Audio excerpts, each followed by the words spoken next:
There we go. All right, so there's a lot of information to cover. I've kind of rehearsed a little bit. I think I can pack this in under an hour and leave time for questions and answers at the end. Um, as Rhonda mentioned, you can throw questions in chat. I'll try to keep an eye on that and respond as the questions come up. So we're going to talk about E-Verify.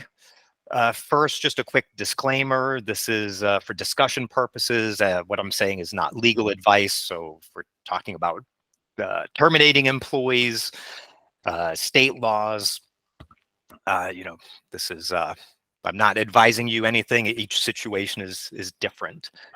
The agenda for today, I'm going to cover what is E-Verify, states, especially Florida, how to enroll in E-Verify, what it is, how to verify, problems that could come up, and then finally, what our system has to offer in this solution. All right, so what is E-Verify? May have all heard news, especially if you're in Florida, about this, but it's been around for over 25 years. It is an internet-based system that you can use to verify information that is reported on the I-9 form. Everybody should be getting the I-9 form. You are supposed to collect that within 3 days of the employee performing work. My suggestion is, especially with E-Verify, is you get that done before the employee starts work. There are over 1 million companies enrolled in E-Verify. It's managed by Homeland Security. They've reported that they get about 15,000 new employers a day. I suspect this month that number is going to jump with what we're going to talk about in Florida here. Right from the E-Verify site, this is what they say it is. It gives you the peace of mind that you are legally hiring someone who is authorized to work. As your payroll service, for many of you, we do your W-2 filing and tax filing to the state.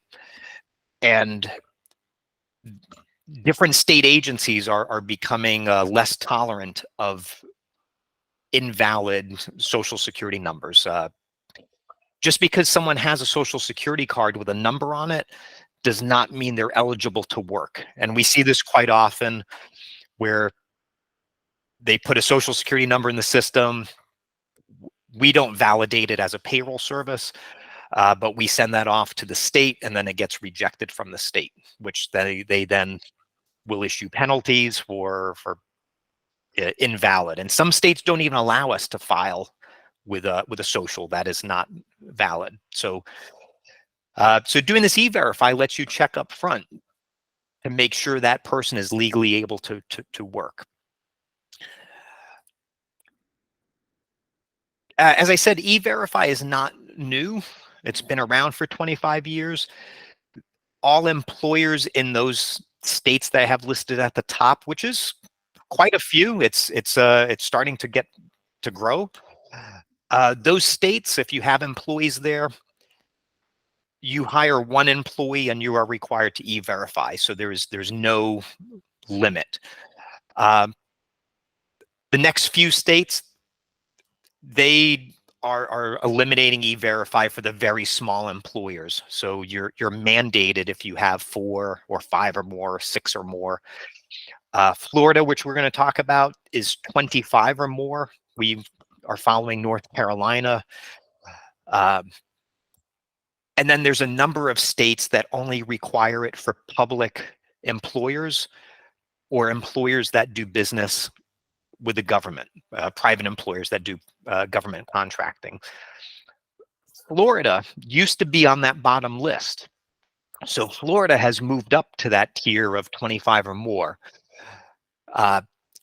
Is it possible that in the future we don't see Florida become more aggressive and go to all employers? So that is yet to be seen, but for right now it's 25 or more. So We'll talk about that in a little detail now. This was just signed into law on May 10th by Governor DeSantis. It is a immigration bill that covers quite a bit. It makes it a felony for an immigrant to use false identification to get a job. It limits social service for immigrants. It does quite a bit. It invalidates driver's licenses that somebody may have coming from another state who's not legal. So there's quite a bit in there. But the one thing that affects us as a payroll community, and that is E-Verify. Effective July 1st, so just a few weeks away, it will become mandatory to E-Verify your employees if you have 25 or more. And of course, if you're a public employer, you've always been mandated. I'm not sure if we have any of those on the call. This is for new hires on or after July 1st. So what that means is if you have currently, 55 employees, come July 1st, you don't have to verify anyone that was hired before. So you don't have to dig through your records. It is only from hires on that day going forward. I've gotten a few questions about that 25 limit. Whenever we talk about payroll and number of employees, it seems like every agency comes up with a different way of counting employees. Sometimes you have full-time equivalents. Sometimes you have full-time employees, but the law is not specific here. It is 25. So I am counting that as 25 physical bodies that are active at that time. So if your business is growing and you have 24 employees and you hire one more active at that time, you have now started the race. You're in. You need to start from that point forward. If you're seasonal and you drop down a number of employees, so if you have 30 and off season you lose 10 people and now you're down to 20, I guess technically you don't have to verify because you can say, well, I only have 20, but that is going to be a dangerous practice of being eligible or being required and not being required. I would say once you hit 25, you E-Verify, and even if you drop down below, I would continue, because if you're going out on and off, that may be seen as discriminatory. Why are you just verifying these employees at this time of the year and not this other time? So one of the questions I saw come in, if you have 24 and you end up hiring 2 more, I guess technically, yeah, well, if you're 24 and you hire 1 more, you're required. I'd say if you had 23 and you hire 2, technically you don't have to hire that 24th person, but the 25th you're now required. But at the end of the day, once you cross that 25, I would say you're in, and you should continue from that point forward. I saw someone raise their hand, but if you would type it in the chat there, was that Eric? Yeah, if you can type your question in the chat, I can take it that way. Where's the chat? I'm not used to this particular program. At the bottom of your screen, there's a red hang up button. It's a couple of icons to the right, and it'll look like a little speech bubble. It's to the right of the silhouette of 2 people. Okay, so it's to the right of the silhouette of 2 people. It looks like activities. No, it should be to the left of that.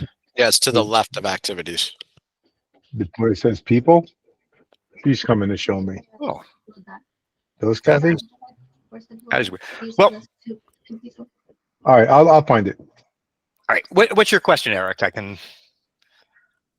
My question is, all of us are dealing with similar issues here in the state of Florida. So let's say we hired people before July 1 and they weren't quite active yet. And even though we put them into payroll and they cleared, but they're not active yet because, let's say, we're bidding on a new contract and we're waiting to win that contract. Is that considered quote unquote legitimate, or do we have to? Yeah, I mean, you're getting a little technical. I would say they were hired. The fact that they started work after July 1st, I would say that doesn't matter. It's when you hire them, when you offer them the job. So we hired a new employee last week, and she starts June 19th. So I would say, yeah, she's hired today. Thank you. You're welcome. So we're now required to do this. What does it mean? How is this going to be enforced? The state of Florida is going to require you to certify that you have performed E-Verify. E-Verify, as I kind of alluded to at the beginning, is managed by Department of Homeland Security. It is a federal agency. The federal government usually doesn't give information to the states. The federal usually takes information from the state, but usually doesn't pass along to the state. So I believe what's happening here is the state is going to ask you, did you E-Verify your employees? You're going to certify to them, yes. And now if you don't, they're going to be aggressive, I guess, in some way.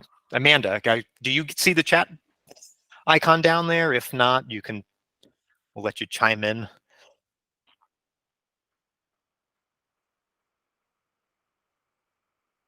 All right. How this certification is going to be handled, it's going to be reported on the RT6. That is the quarterly unemployment, or in Florida, we've rebranded it as reemployment tax return. Here is the catch, though.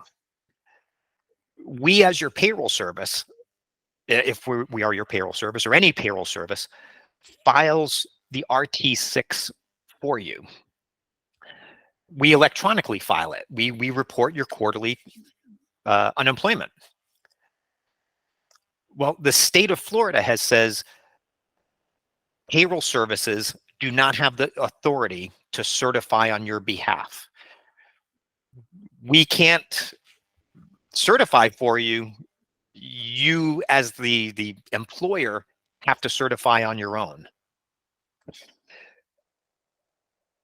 So what that means is, while we're processing your RT6 electronically, you are going to be filing some sort of certification. I have no idea what that looks like, and I suspect the state of Florida has no idea how this looks like. This law just came in.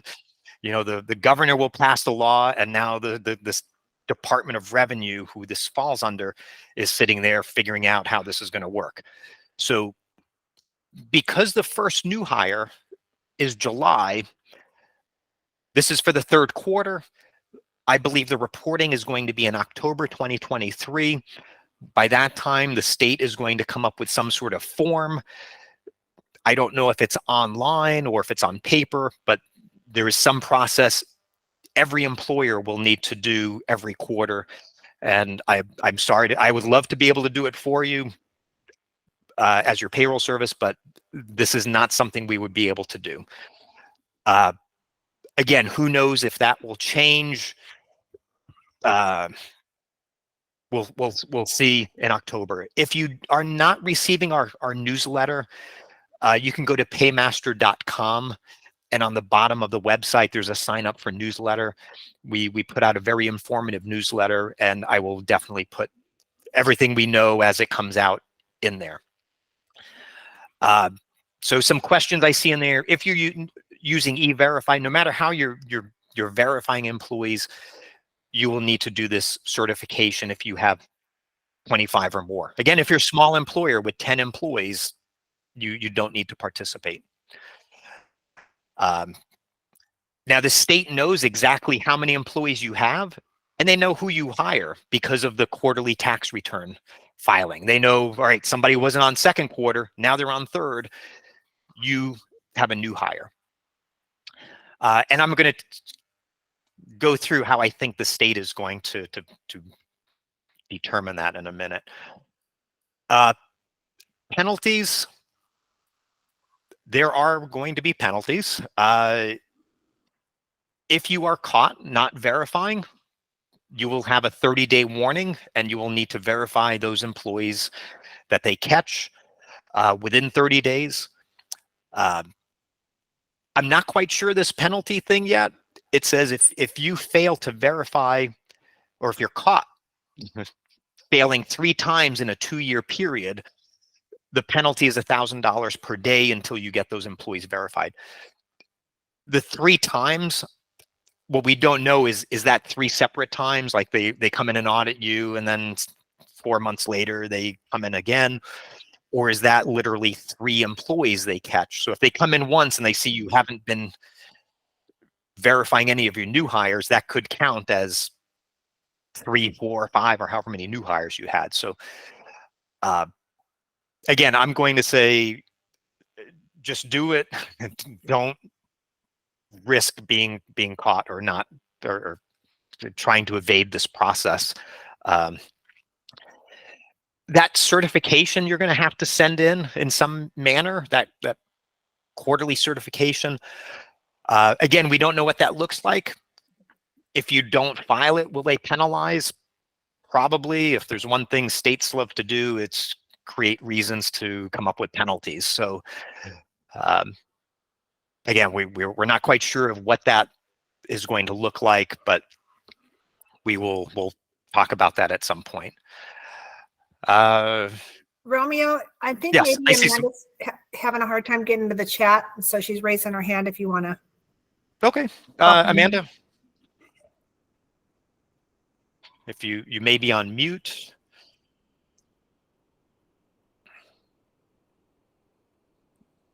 Actually, she is on. I can unmute her. Just give me 1 second. Okay. Oh, actually, no. I can only, my mistake. I can only mute. She has to unmute herself. You know, safety feature, if you will. Yeah. So some other questions in there. Oh, there we go. Hey, Amanda. Hi. I just had a question if it applies, because we have, in our industry, we have a bunch of people that sometimes they leave, but then they come back. So if the employee is already registered, with us as a previous employee, do they still need to enter the E-Verify process if they're already in the system?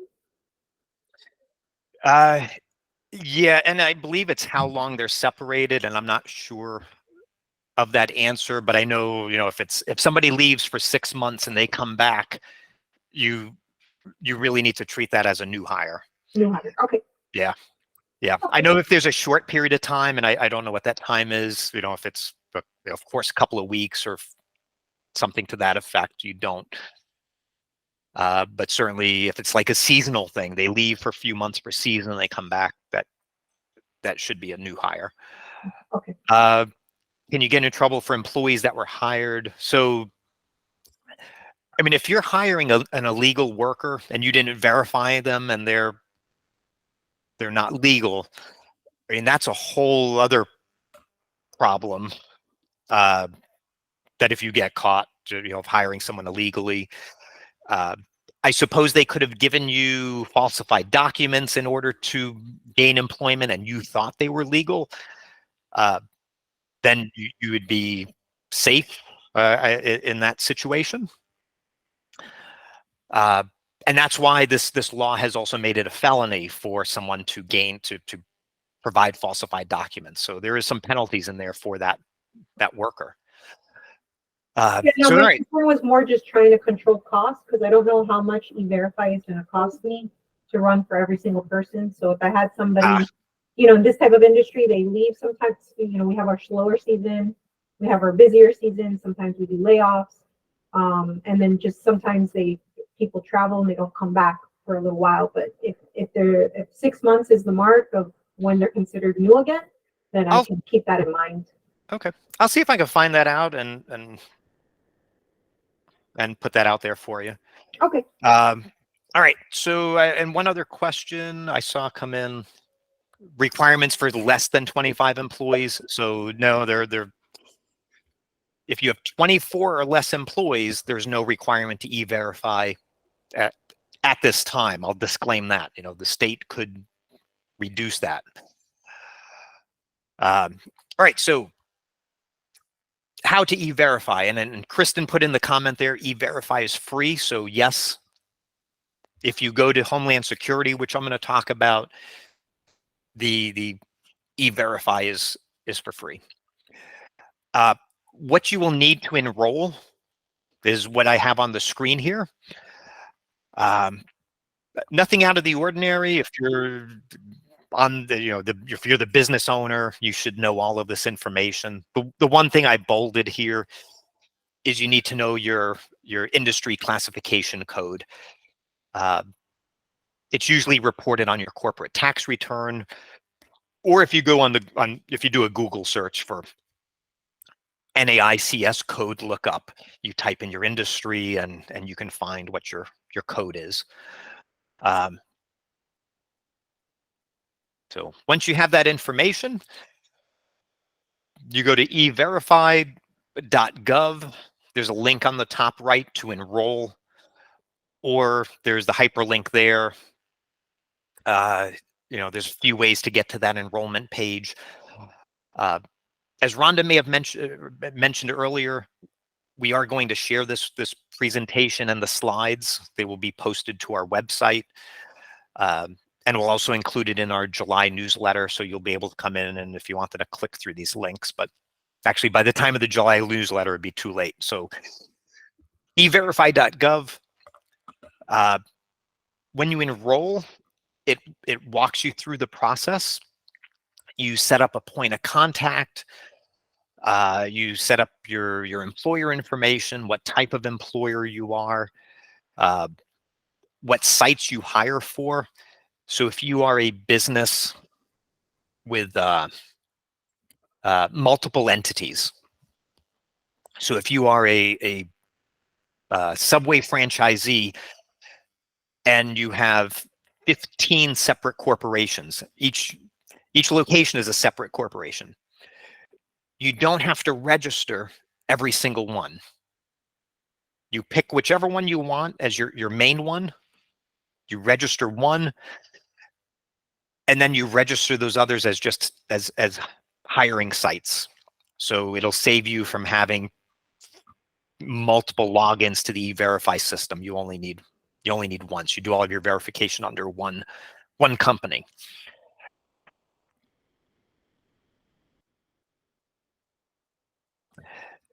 And then the fun part, after you register your company, they will ask you for who will be the users. Who are the actual people that are going to perform e-verify. So again, if you have a multi-location company and you have a manager at each work site, you set up each of those managers as a user of the system.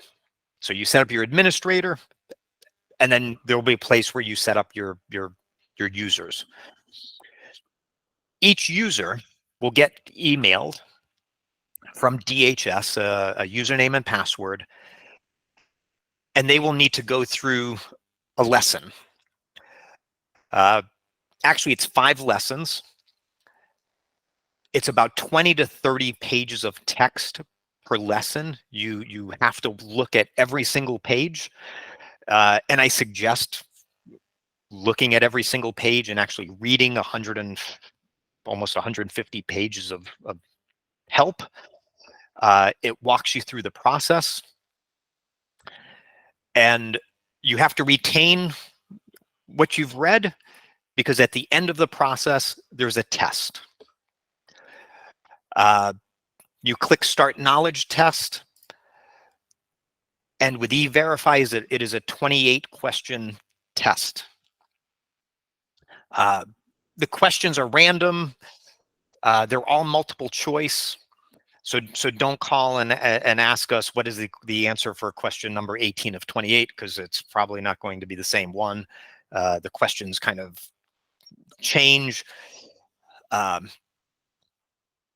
you have to score at least 70% to pass. Um, here, if you can see it, I went through the process myself. I think I got like 2 wrong. I got 89.29%. I'm not sure what happens if you fail. I don't know if it makes you go through the lesson plan again, but you probably want to go through the lesson plan again to learn what you missed. It's graded as you go along, so you know exactly when you miss one. It does not tell you what the correct answer is.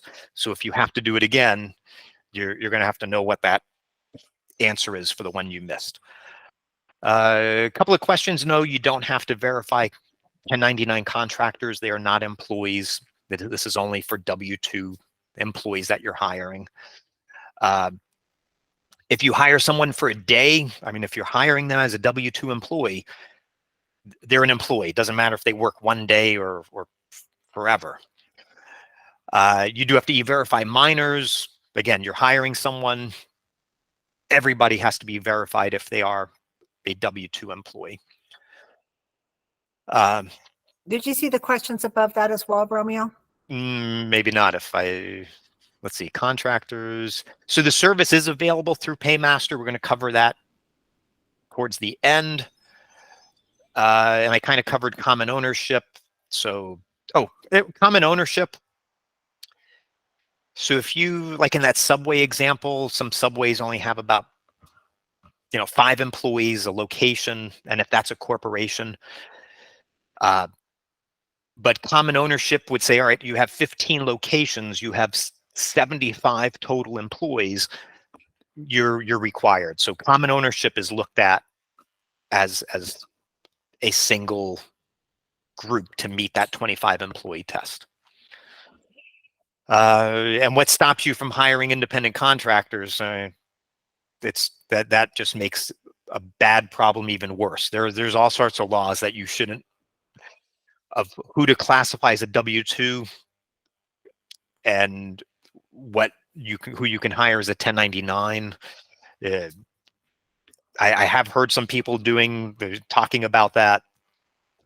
Don't do it, because that's going to get you in trouble with the IRS and a whole slew of other problems. Not to mention, if there's ever another pandemic, we hope not ever, and there's another program such as the Employee Retention Credit Act, if you hire people as 1099s versus employees, you will not be eligible to receive any funds back. So consider that as well. Let's hope there's not another pandemic. Yeah, I'm just throwing it out there. So the e-verify participation is public information. So you can go to this website, or if you do a Google search, e-verify participating employers, you can search up your competitors. You can see who's registered or not. I suspect this is done so you can report people that are not e-verifying. How to put your competitors out of business. Whoop, whoop. Yeah. I suspect this is what the state of Florida is going to use. When they look at the RT6 we file and they see, all right, this company has 55 employees, they can just ping Homeland Security and say, all right, is this employer in the system? No, they're not. That is an audit candidate. So it is very easy for the state to find out if you're at least enrolled in the program or not. And I would say they would go for with the low-hanging fruit. The state is going to check those companies that they don't even find enrolled in the system. So if you don't do anything, at least enroll. I think that's going to keep you safe for a little bit longer. But once you do get enrolled, as you will actually learn in the lessons, when you go read those lessons, you are now required to put up new posters at your places of employment. They give you a link to download it. There's 2. There's this one that is for applicants. You're supposed to advertise that you e-verify your employees. And then there's another one if you have one of those all-in-one posters on the wall, they typically do not include these e-verify posters, because those all-in-one posters go on the basis that you're not e-verifying. So these are probably 2 new posters you're going to have to put up once you enroll.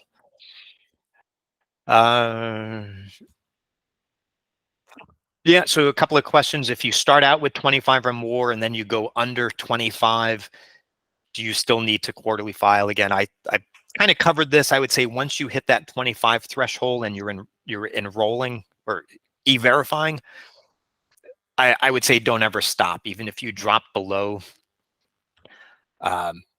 Unless you're permanently dropping below and you don't ever plan on going up again, then that's a different story. But if you're fluctuating, once you're in the system, I would say continue.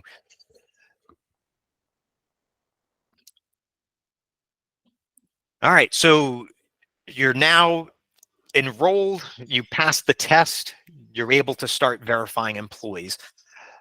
This is the E-Verify website, so when you log in, it's a pretty clean dashboard. There's a button on the bottom left, create new case, you click that. It's a 3-step process. So the first step is entering the information. I don't have a screenshot of that because it's just a lot of personal information. But you're going to need to put in the employee's name, their address, their date of birth, the hire date, basically all the fields that are on the I-9 form. You're then going to have to put in the information that the employee used to verify their I-9. So typically that's a driver's license and social security number. So you're going to put in the driver's license state, the driver's license number, the expiration date, the issue date, social security number. But whatever that documentation is, you would select it, you plug it in. At the end of the process, in my case, this is a verification I did the other day. It came back and it says, E-Verify needs more time to figure out if this person is authorized to work. There's a dashboard, or I say back on your dashboard, you can see all of the cases you have. You're going to find out that E-Verify is not a quick process. You're going to put in the information, and you may end up waiting days. This is where you can come in and see the process or progress of all of your verifications. So this one I'm getting check back later. I think right now I'm on day 3, so I'm right at that end. They're going to provide me some answer today, and hopefully in this case it is a authorized. Just take a quick look at questions. I heard some pop in here. There's a law, here to go after those here or coming through open borders. I mean, it is DeSantis is on a path of eliminating immigration into Florida, and as we see the news, is even shipping them to other states. So he is looking to cut that down. It's going to be interesting. Florida last month, our unemployment rate is 2.6. So we have a very low unemployment rate. You see a lot of news stories about these immigrants going to other states because now it is a felony in Florida for them to get a job. So what is that going to do to our landscape of employees if we're already at 2.6? It's going to be interesting for our future workforce.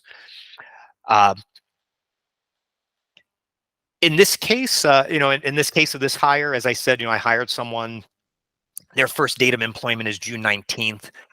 But someone can start working while they're in the verification process. As I said, you have 3 days after they start work to do e-verify. The problem is if they are working now and e-verify comes back and says this person is not allowed to work, you've now let someone who's not allowed to work. You're going to have to pay that person, because Fair Labor Standards Act would come in and say, I don't care if this person is illegal, they performed work, you must compensate them. So now you've got a case of paying someone and having that on your books.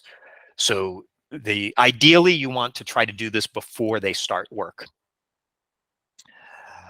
Out-of-state employees, I'm not sure this 25. So if I guess technically if you said I have 20 people in Florida and 20 in Maine, I have 40. I think you'd be under 25, because the state of Florida is going to look at what's in Florida, but I am not certain. Again, I would play it safe. I tend to stay on the safe side, and I would say if I have one employee in another state, I'm going to e-verify them. Because again, it could be looked at as discriminatory as to why you're verifying some employees and not all. So I would say you would do everyone. But yes, you can have someone work while this is in the process. And as we're going to see on the next screen, it's possible the response you're going to get back is a TNC, is a tentative non-confirmation.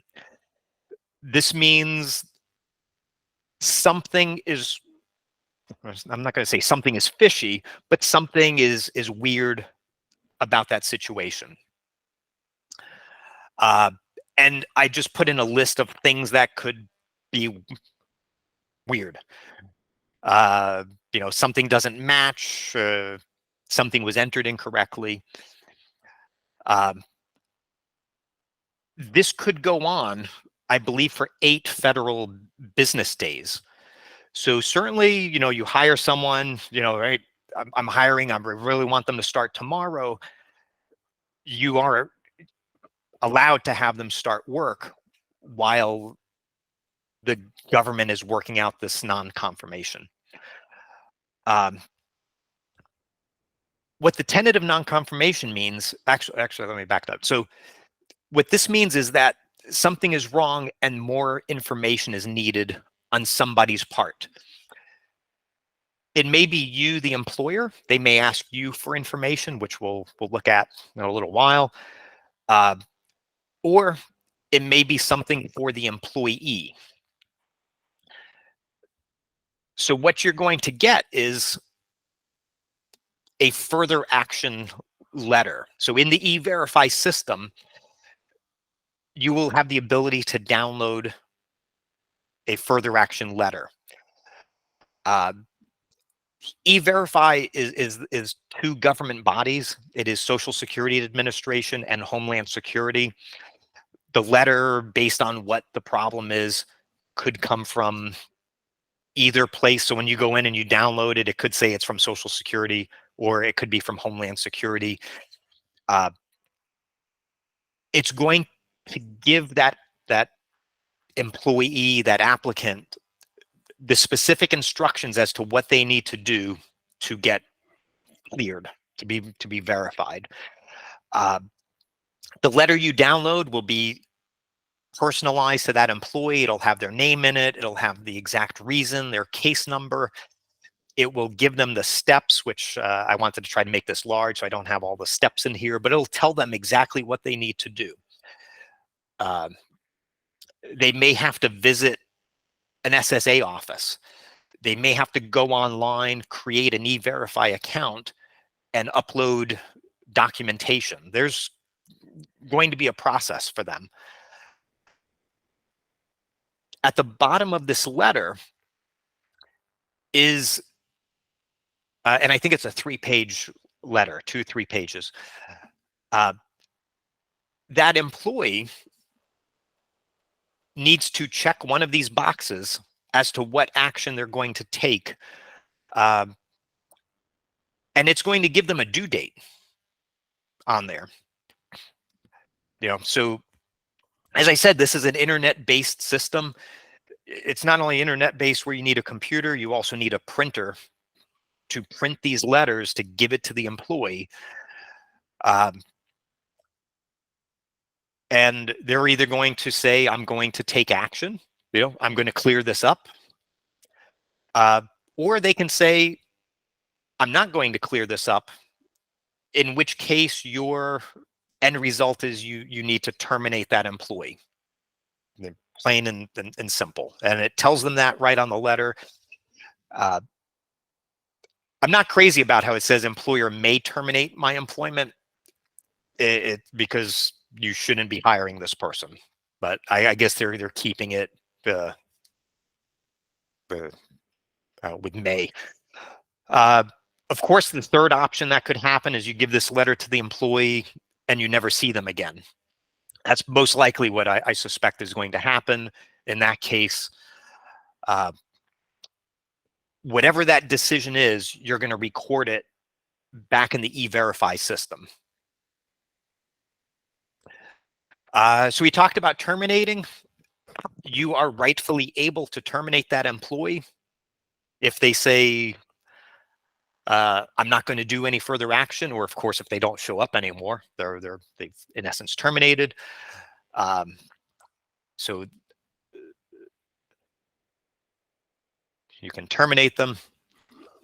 While they're in that process, though, you cannot terminate them. So while they're in that tentative non-confirmation, so if they say, all right, I'm going to work this out, and they tell you I'm going to work this out, you cannot terminate them. So don't do that. Only do it if they check the box and say, I'm not going to work it out. They will then have, I believe, 8 federal days in order to work it out with SSA or Homeland Security. As I said, they may have to go into an office, they may have to call, they may have to submit various proof. Sometimes it could be a marriage and they just didn't change the name with SSA. They're going to need to do whatever it is with those government agencies.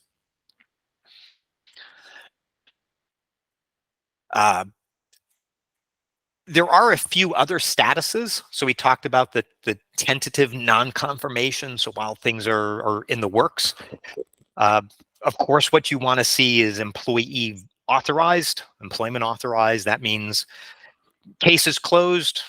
You're good to hire them. Case in continuance.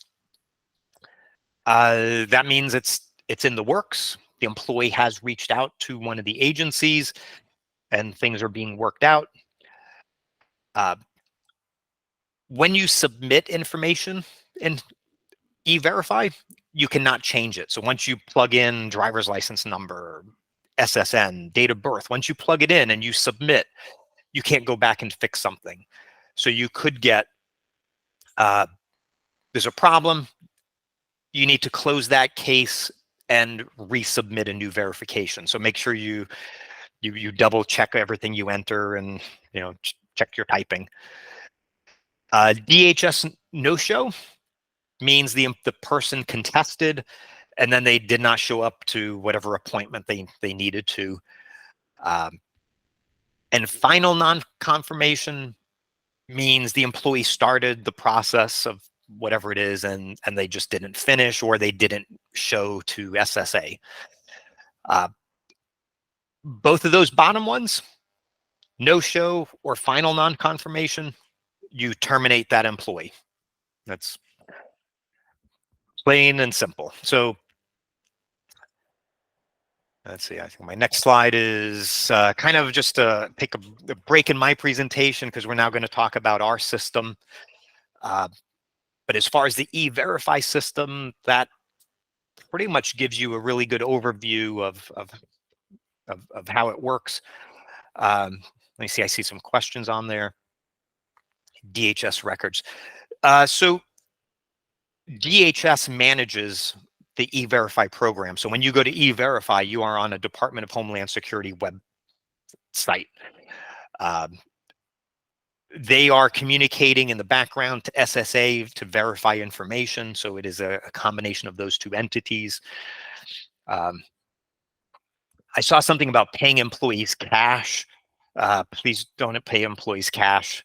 That is, again, you're creating an IRS problem of paying someone off the books. So you pay them through payroll. And again, try to verify them before you start paying them to make sure that they are legal to work. But if you do have someone who you get a non-confirmation on, you terminate them and you still pay them on payroll. That is going to get, of course, reported to the state of Florida on a quarterly tax return. And, you won't get dinged for not verifying someone. You won't be penalized for not, because you did and you took the proper action. So, all right, something about prospective employees. You can't give the I-9 until they're actually hired. So it is not it is something you give to someone you hire. Again, if possible, try to have a lead time between the time hiring them and when they start work. But completely understood that you hire sometimes you hire someone now and they're working their shift in an hour from now. I see that happen. I mean, if that's your business model, you do it. Just make sure you verify them and then take appropriate action. And again, you enroll one company. You pick whichever company you think is your main one. And when you are doing that in that administrative setup process, it'll ask you for hiring sites. And that's where you put in all of your other companies. All right. One more, I guess, before I jump into our system. Yasmin, I don't know if you can chat or if you want to come off of mute.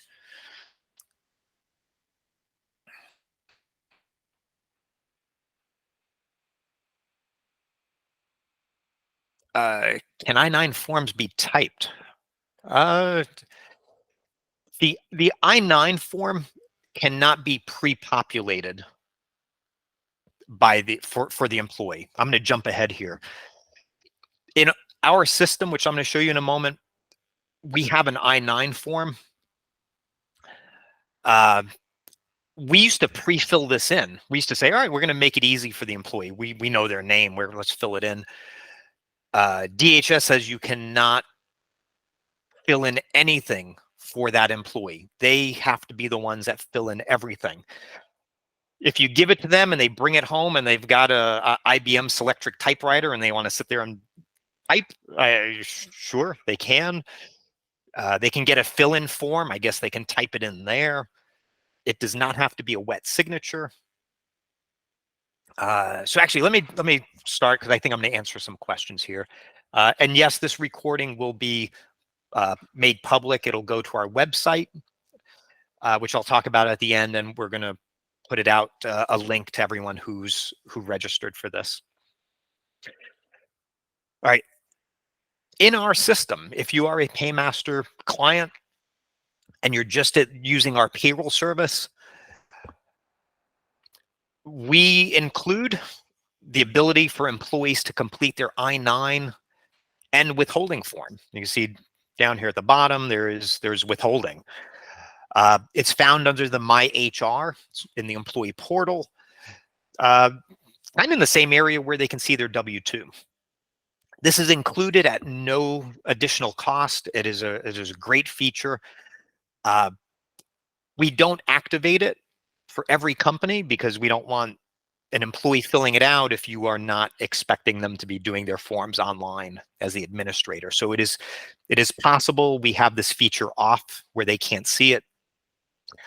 I'm going to send out a survey at the end of this, probably by Monday, and there'll be a question to turn if you want this turned on, which we'll flip the switch. So that is included in what you have just being a PayMaster client. The withholding is a great feature because employees can update their W-4 at any time. When the employee clicks I-9, they are brought to a fill-in form I-9. They fill it in. I love this in our system because there's nothing worse than getting a document from an employee and you can't read anything. They scribble, they got bad handwriting, they miss filling out a field. Our system will error check this. So if the employee tries to click submit on the top of this and they left off something, and if you have ever had an I-9 audit, you cannot leave anything blank. Like if they don't have an apartment number and they leave it blank, that is illegal. That will get you a penalty. And that's one of the most often penalties which I see happen. So every field needs something in it, even if it's NA, if it's not applicable, and then we prompt the employee to do that. So we error check this form. And like I said, and that's included. The feature that we have had for some time is we can connect to the E-Verify system. So all that I showed you about going to E-Verify and enrolling and all that can be done right from within our system. So you don't have to even have an E-Verify login. There is still an enrollment process and a test. And there are fees associated with adding this service. Our tutorial that we're allowed to give can actually be is actually a little easier. As I said, with Homeland Security, you have to go through 5 lessons, and it's 20 to 30 pages a lesson you have to click through. In our system, it's 22 pages. You go through each page, you read, we give you enough knowledge from that, and you still have to take a test. I don't know if our test is easier or harder, but it's only 10 questions rather than 28, but you need a passing score of 80%. So you can only miss 2 questions before you have to retake. And again, the questions rotate, so question 7 is not going to be the question 7 for the next person. Every person in your organization that performs E-Verify, just as I said on the E-Verify system, will need to go through this process. So your administrator would do the main setup, and then each person who will be performing verifications will need to go through the lessons and pass the test before they have the screens, access to the screens that are necessary. So there was a question about I-9s on file. So I probably panicked somebody with the fact that you can't have blank fields on I-9s. You know, you're not supposed to fill it in for the employee. So if they didn't put an apartment number in an apartment, you know, technically it's supposed to be the employee that's filling that in. You know, I know of HR professionals that do I-9 audits, and they go through I-9s and make sure they're in order. You know, we had that done at PayMaster some time ago, and it's kind of surprising as to how I-9s can be invalid. But again, our system, if they are done through our system, we are making sure that is complete. You will have an I-9 dashboard. So as employees complete the I-9 in our system, they show up as new. So that means the employee is working on the I-9. They haven't finished it. When they finish the I-9, it will be employee completed. When it is employee completed, then it's for you to do. So when you click the pencil on that one to edit it, you're then going to be presented with doing your part as the employer. So as an employer, you're supposed to have those documentation to prove identity and authorization to work. So you pick something from list A, or you pick something from B and C, you fill that in. You put in, oops, there you go. You put in the hire date. When you're done, you click save and verify. When you click that, we're transmitting that data to DHS through the E-Verify system.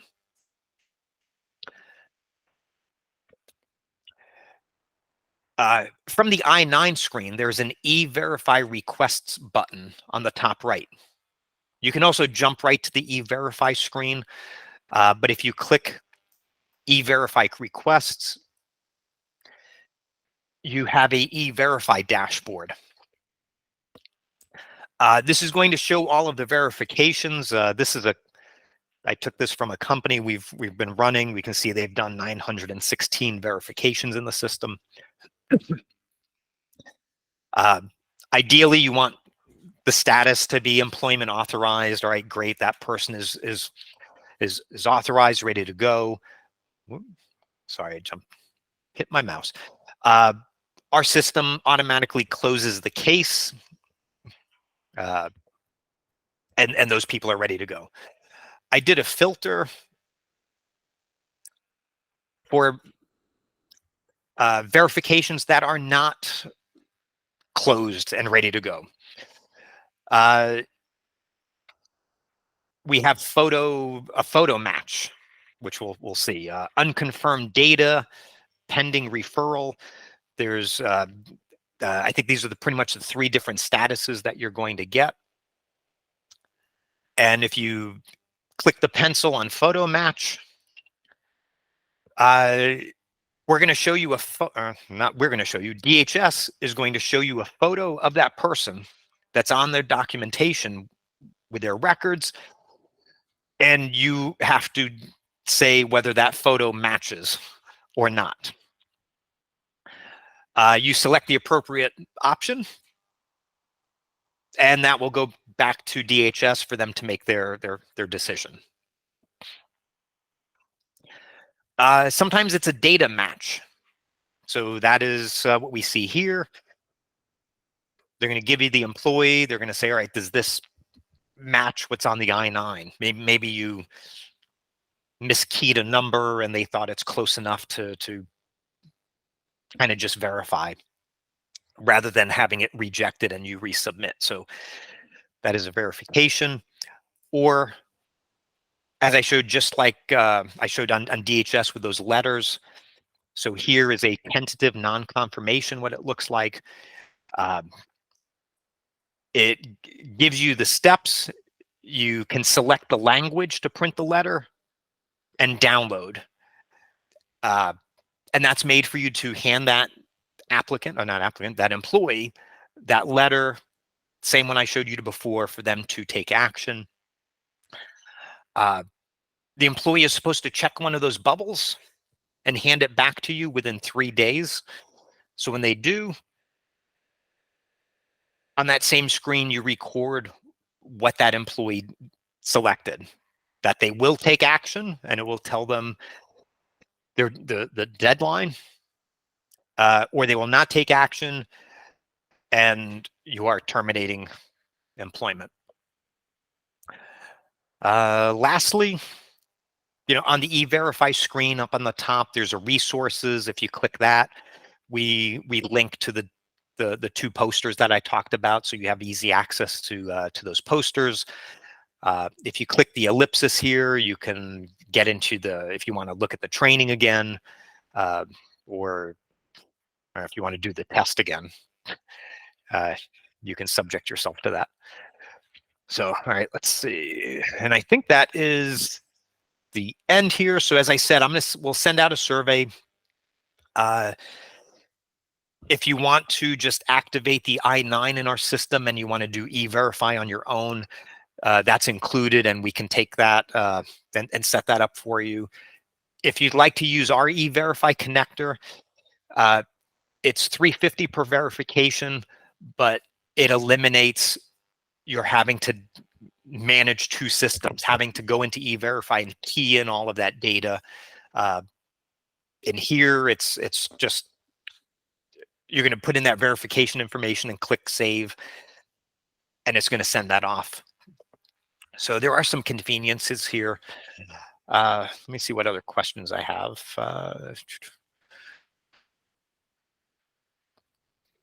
All right, so if you already have an E-Verify account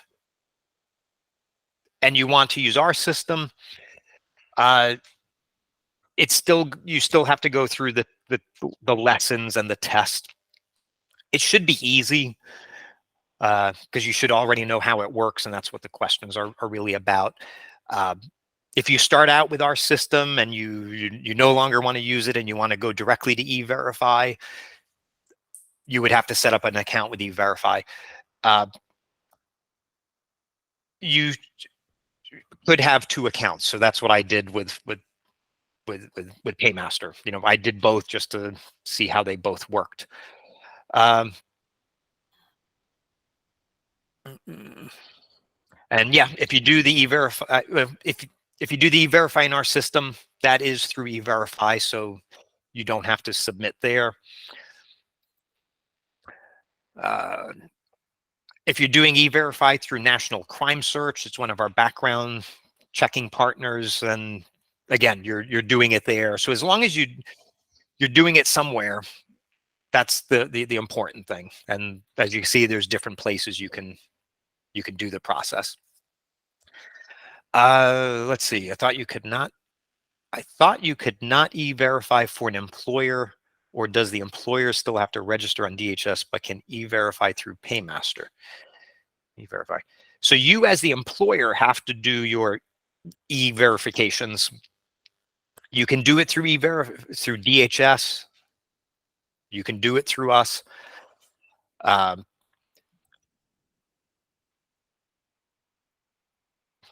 But again, like I said, the important thing is to do it. The fillable I-9 and W-4 on our system. So yes, the employee has to be hired in our system in order to be able to access the I-9 and withholding form. So how the process can work is as soon as you hire someone. So in that case, we hired Cassandra kind of last week, a couple of weeks ago. She gets plugged right into our system, even though her start date is June 19th. That way she's in there, she can fill out forms and do everything needed to do before she starts. You know, I guess the case is if you hire a lot of people and you're not quite sure if they're going to verify or not, and you don't want to put them in the payroll system, I guess in that case, your option is to do it through E-Verify. You can do that and not hire them into our system. Let's see. So referring to the certification, yes. So as I mentioned early on, that certification you have to perform to the state of Florida every quarter is without a doubt not something we can do. The state clearly specified that agents cannot certify for you. Again, like I said, I'd love to be able to do it. It's on a form we're filing, but we will not have that ability. So you will have to do it. I don't know what the process looks like. We're just going to have to wait and see. Yeah, that's Yay. and I guess having employees redo their I-9. I mean, I'm not quite sure if there's any sort of legal piece why you couldn't have someone do their I-9 again. You know, what happens is so your verification needs to be done within 3 days of starting work. When you go in and you put in a start date, whether it's through E-Verify, And I did this on one of my tests. I put in a hire date of, last year. The system came back and responded like, why did you not do this in 3 days? You're supposed to verify within 3 days of starting, and then, like, this person started a year ago. So I'm not quite sure if you go back and you re-verify everyone as to what flags that's going to bring up. So yeah, Kristen responded they can recertify if they have a legal name change, but you don't have to do it. Again, if your file is out of order because of a DHS audit, you want to make sure that's correct. You can go through and correct your records, but I probably wouldn't run any existing employees through E-Verify. So again, we'll send out a recording of this presentation that'll go in an email with the questionnaire, get some feedback on this presentation. And on our website under paymaster.com, if you go to resources, you'll find links to, I think, our past 6 years of presentations. So this will be posted in there as well, and that will be noted in our July newsletter.